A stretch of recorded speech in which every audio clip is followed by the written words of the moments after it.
Welcome to yet another fabulous Toscast podcast. We have a special treat for you today. We are spanning the globe in this, our first roundtable discussion with the Linux A-Team.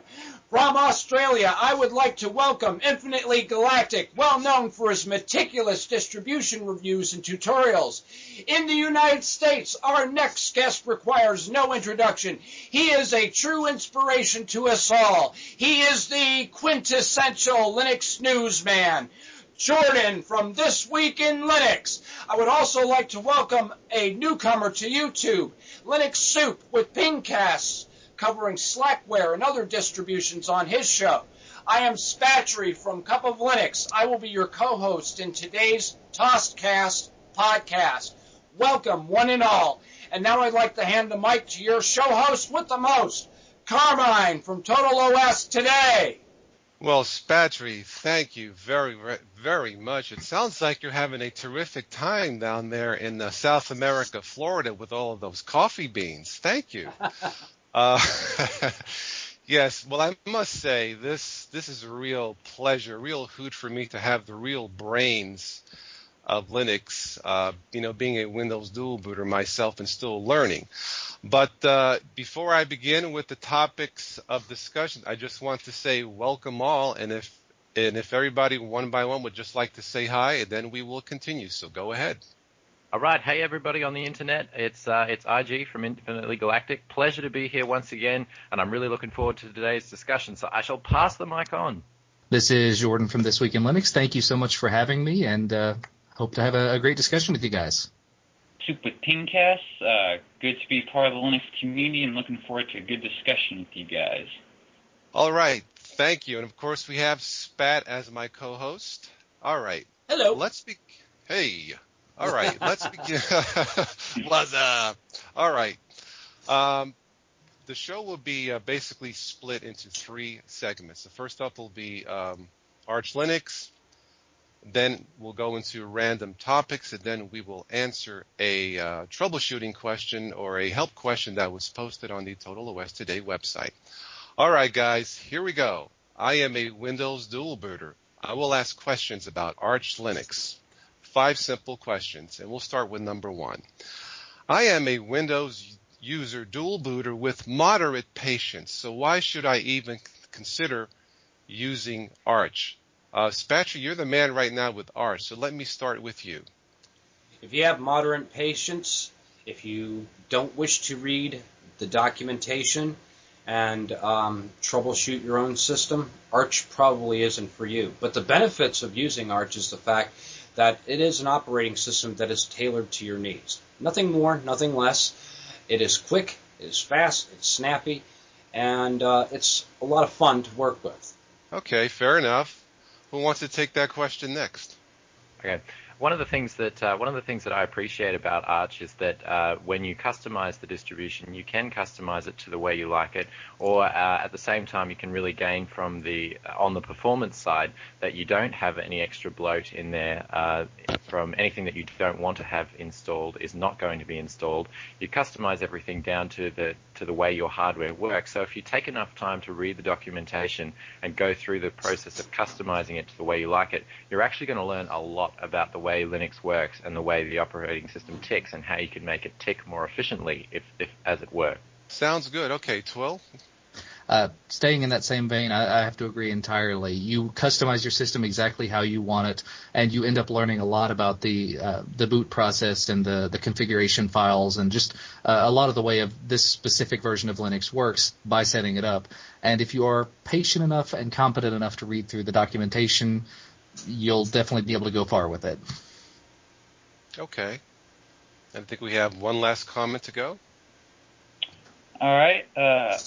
Moderate patience, I don't know if that's enough. It's great tinkering with it and learning. And Arch taught me quite a bit about Linux, and that was the first distro I really started learning about Linux with, and that required a decent amount of patience. You might need more than moderate to get all the bits and bobs working. The end result is great, but it requires patience.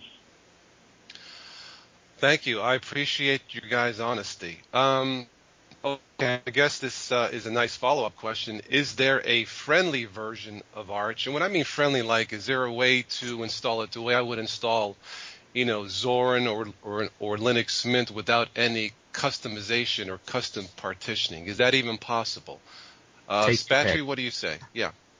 Okay, well, if you've followed my show, I have a few reviews that I have done on different Arch-based distributions that come preloaded with a graphical user interface and have a relatively easier install, but most of them do use a text-based ncurses install. There's Bridge Linux, there's Archbang, and then I just did one today on Liquid Lemoore that is now available. Those tend to make it a little bit easier, but you're still going to need to read documentation on it if you're going to run an update on it, because if you don't read the documentation, an update can potentially break the system. That's a good point. Okay. Let's see, Twill? Actually, staying in that same vein, but going to desktop environments. That's really the biggest difference with the pre-spun ones, as you call it, is they take Arch, they build it a certain way, and they put whatever desktop environment on top of it. The one that I actually started out with, the first time I used Arch, was called KahelOS, K-A-H-E-L-O-S, and it's just Arch with GNOME configured on top of it. And I know there's also the Chakra project, but that's not entirely Arch anymore, as far as I understand. Okay. All right. Ping, you want to go next? I don't know. I doubt auto prepare counts. It'll wipe out everything, set up the partitions. You still got to do the sizes. My first Arch distro was Arch itself. Thanks to Jordan, I was actually able to get it installed in the VM and then a few days later to the metal. Okay. Question 3. I understand that Arch is really bleeding edge, right there on the edge. So, is Arch stable, or can it be made stable? Spat? Well, it seems to be running quite stable for me. However, being the video editor that I am, I've noticed sometimes I get an update to melt, or one of the components that my video editor requires.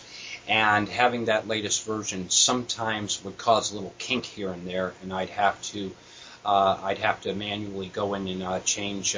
For instance, there was one I use FFmpeg to capture my screen, and I actually had to change the line in my code to get it working properly. Okay. So having the latest and greatest is not always the best thing. Okay, that sounds like a fair answer. By the way, Spat, you mentioned that you use the FFmpeg for screencasting. IG has a terrific explanation on how to use the terms on, is it igblogspot.com? Do I have that right? Infinitelygalactic.blogspot.com, yeah. Yeah, I did read it, by the way. If anybody out there listening just want to take a quick look at it, it works great. I have tested it. It is awesome. All right, well, IG, continuing with the same question, how do you see it? No, as far as I can tell, Arch has been quite a stable operating system, and I think on the flip side, from what Spatry was talking about, I was having issues with Kdenlive in the PPAs on the Ubuntu side of things. I could only use the development PPA to actually get Kdenlive working without a MLT crash every time it started up. However, with Arch, I got the fix first. Whereas it took about a month for it to trickle down into the Ubuntu PPAs. So on that side, issues do get fixed a lot quicker now. It's just simply because it is a rolling release, and but obviously you might come across issues as well quicker than what you are going to be on a solid release schedule distribution. So I mean, that's the way I've seen it. As far as actual system stability goes, I haven't had any issues with it.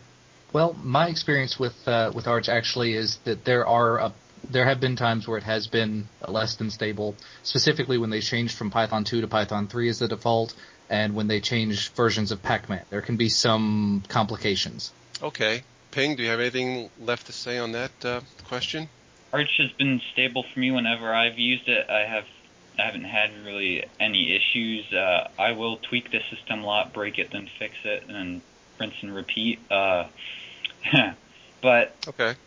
Stable for me, and I guess it's just a faster pace for fixes and breakages with the packages since it's rolling release.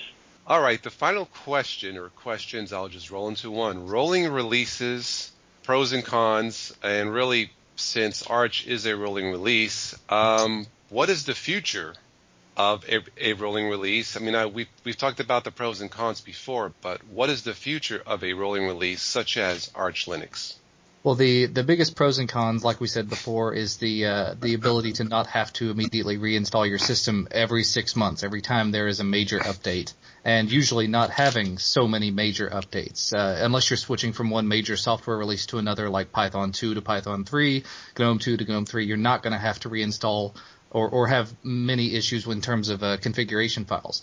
That in and of itself can be really useful to businesses as well, because you could have one centralized, this is my image at this date, and then just go from there and build and just run updates instead of having to do full reinstalls and mass re-rollouts of the operating system.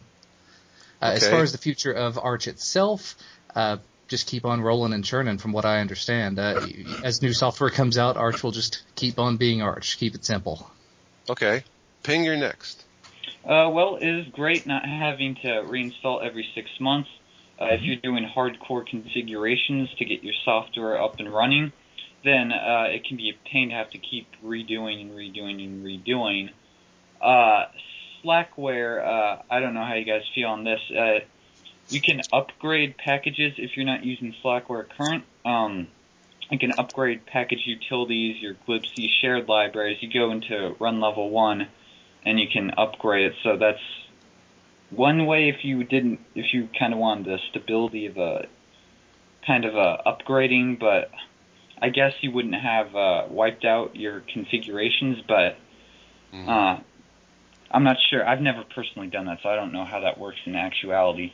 But with rolling release, you don't have to reinstall ever, and that's pretty awesome. So you might have to occasionally change config files. The configuration might change. You might have to get that working. Pac-Man had the whole key signature thing. You had to get that working. So you might have to intervene a little bit. But some people might consider that a small price to pay for not reinstalling.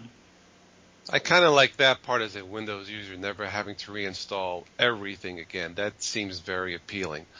All right, any final comments on this, IG or Spat? Does require I think work. I think enough's been said on that. I think rolling release certainly has its place. There will be some people who prefer a release schedule as opposed to a rolling release, but yeah, like Twill said, I think the enterprise does have a lot to gain if there's a rolling release which can have the stability there as well as the rolling nature of it. So okay, Spatry? I agree that this is a wonderful thing, but it does require work on your part, because when you have a rolling release, sometimes you're going to get an update that may require you to dig into your configuration files, maybe do a little bit of tweaking. You got to read the documentation, stay up to date on it. Before I even run an update on my system, I always stick my nose in the Arch Wiki to make sure that if there is a problem with a update, I know how to take corrective action before allowing that update to come into my system. All right. Guys, thank you very much for the quick lesson on Arch. As a Windows dual booter, it's greatly appreciated. Although I'm not thoroughly convinced, I may install it. Not just yet. All right, we talked about random topics. If I may ask everyone on the panel, and then I will give a final answer to this. How do you guys define the word stable when it comes to an operating system? Spatry? Stable is when you have a trouble-free operating system.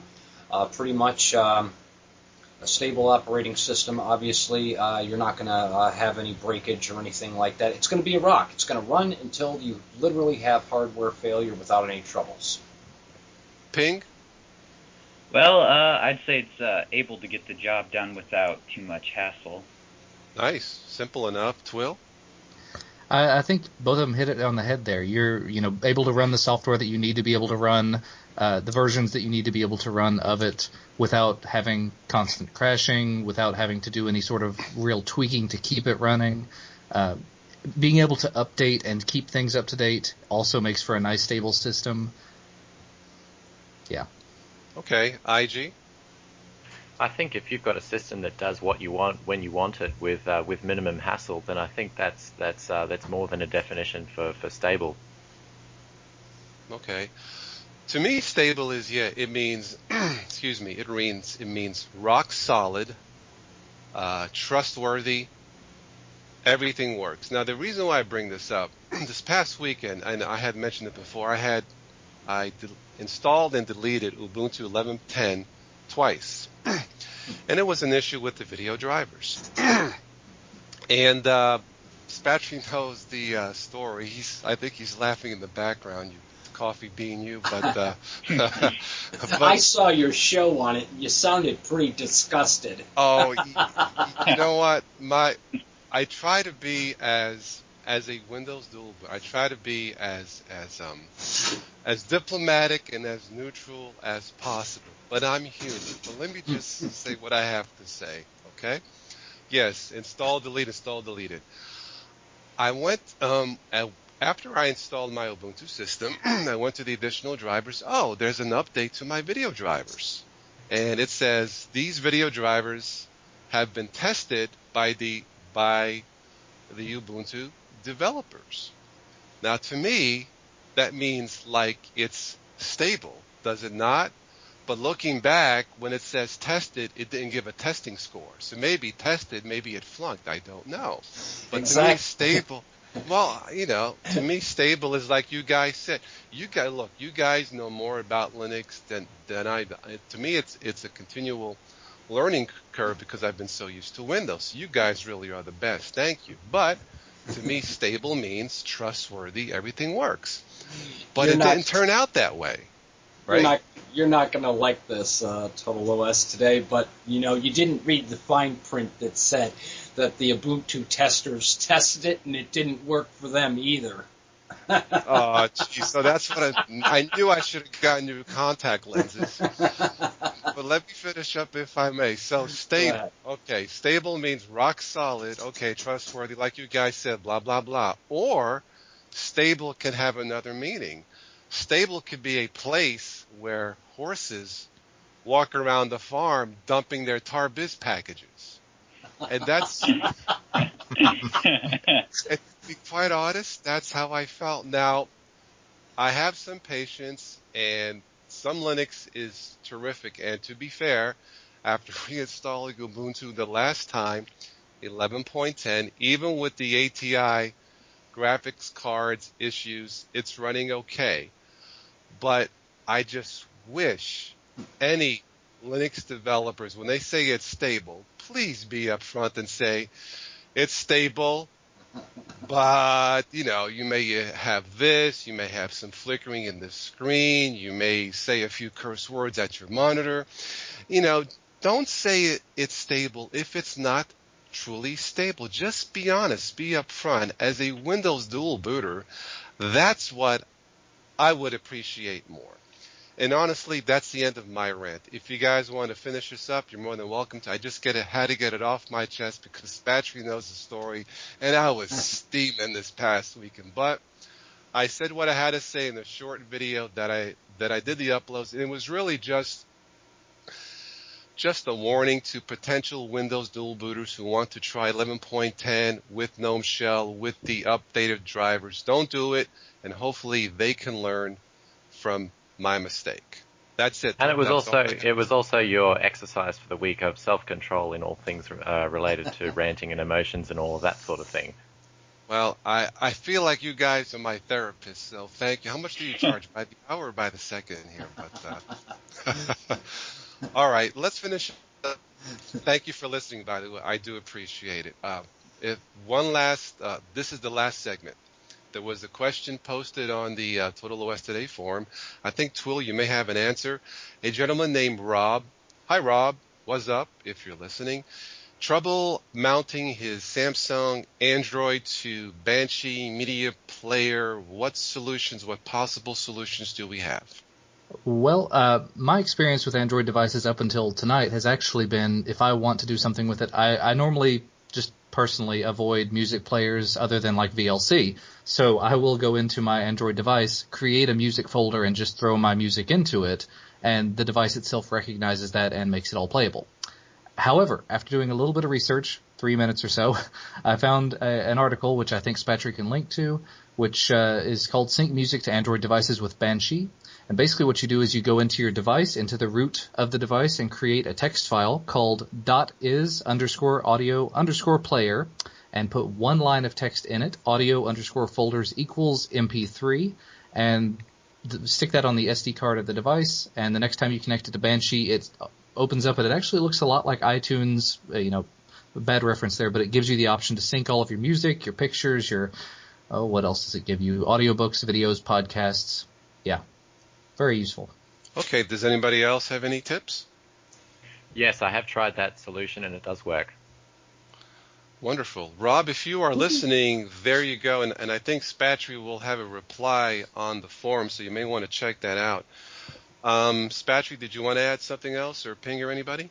Actually, what I usually do when I want to transfer music, I basically just plug my Android device and it reads it as a folder, and I just copy and paste my files over to my Android device that way. Or sometimes if I'm feeling lazy, I'll just pull out the chip out of my device itself and just put it into an adapter and plug it into the computer and transfer files that way as well. So that's what I do 99% of the time. Yeah. Okay, that sounds like that may be possibly the best solution for you, Rob. Gentlemen, time is up. What can I say? This has been fun, very informative. Thank you. And I must tell you, as a Windows dual booter, yes, it's fun to tinker around with Linux when it is stable. But the number one reason why I use Linux, it's because of people like you. It's brains like you who help guys like me who are still learning. Thank you very much to all of you. It is greatly, greatly appreciated. Spatry, since you did the introduction, I guess I will do the outro. I would like to thank everybody who joined me on the show this evening. I hope maybe someone learned something. I know I did. Thank you to Spatry, Ping, This Week in Linux, IG. You guys are the best. Thank you to all of you. Thank you to all the listeners out there. Please check out all of the channels here. They're all very worth your time. That's it for me, and on behalf of the entire A-Team crew, I will catch you guys, all of you guys, sometime in the future. Thank you.